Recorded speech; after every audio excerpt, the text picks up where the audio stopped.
Hey guys, welcome. Bob Vieira here, owner of Universal Short Sales, America's top short sale company and number one in the business when it comes to communication and updates during the short sale process.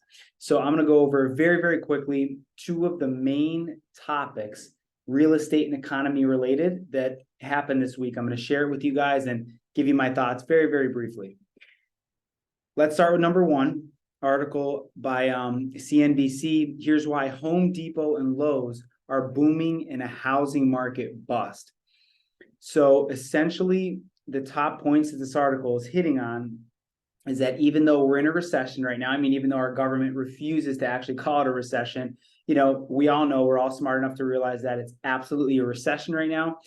And the real estate market, I wouldn't call it a bust. I think they kind of made this headline just to get clicks, which is their job. I get it, but I certainly wouldn't call it a housing market bust right now. It's clearly, a lot of markets around the country are dropping in value, but overall, it's still a pretty healthy market, right? It's still a pretty healthy market. So anyway, while we're in the middle of a recession, how the hell is Home Depot and Lowe's absolutely killing it right now? And the gist of this article I found really interesting. It's because even though housing prices are starting to come down in a lot of parts of the country, people still have a record amount of home equity, because the market, as we all know, was insane. So people, what they're doing, because they have so much equity in their houses, they're tapping into that equity with a HELOC. A HELOC is short for a home equity line of credit, and it's essentially a credit card for your house. That's the best way to look at it. So let's say I own a house, my property's worth $250K and my mortgage balance is $200K. In this situation, I have $50,000 of equity. I could tap into that $50,000 of equity with a home equity line of credit, which again is essentially like a credit card that the bank gives you that you could borrow on. Okay, you're borrowing on your equity.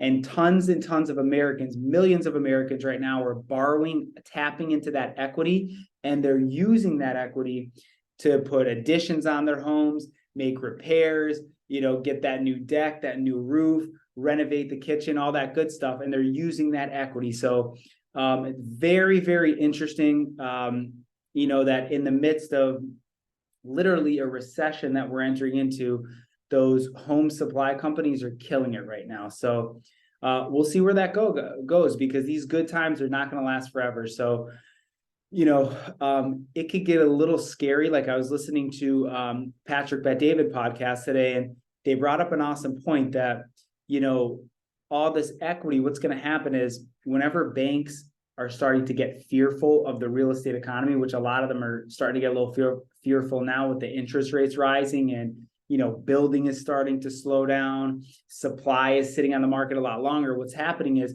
once those banks start to get scared, they're going to tighten that credit up. So a lot of these people borrowing against their house to get repairs, their credit that they're borrowing against is going to get tightened up a little bit. So it's going to be very interesting to see what happens. I just hope people are being smart and being cautious as they're doing this kind of stuff. So, all right, cool. Let's move on to article number 2 that I thought was really important to note from DS News.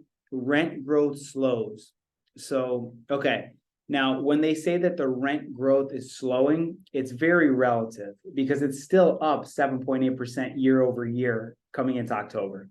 So rent is actually on the rise still, but compared to how it's been rising, it's slowing. So think of it this way. Rent for the past 2 years has been keeping up with real estate values. As I touched on before, and as we're all aware of, in America, real estate values have been absolutely skyrocketing the past 2 years.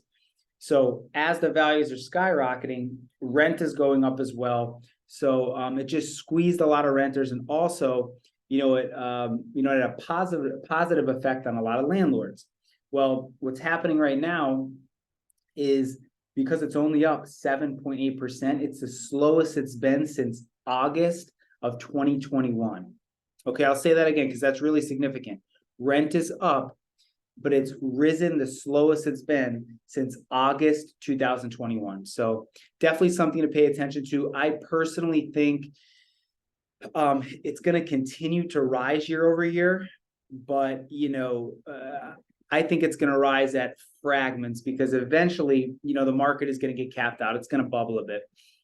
I don't think we're at an absolute bubble, in the rental market, but I do think it's getting there. It's definitely going to slow. And, it makes a lot of sense because think about it. Up until this point, it's been rising with real estate.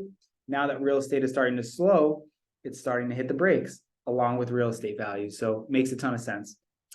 Guys, thanks for joining me. Again, I'm Bob Vieira. I'm the founder and owner of Universal Short Sales. We are #1 in the short sale business when it comes to communication and process, communication and updates during the short sale process. We will see you guys soon. Have a great day and a great weekend. Take care.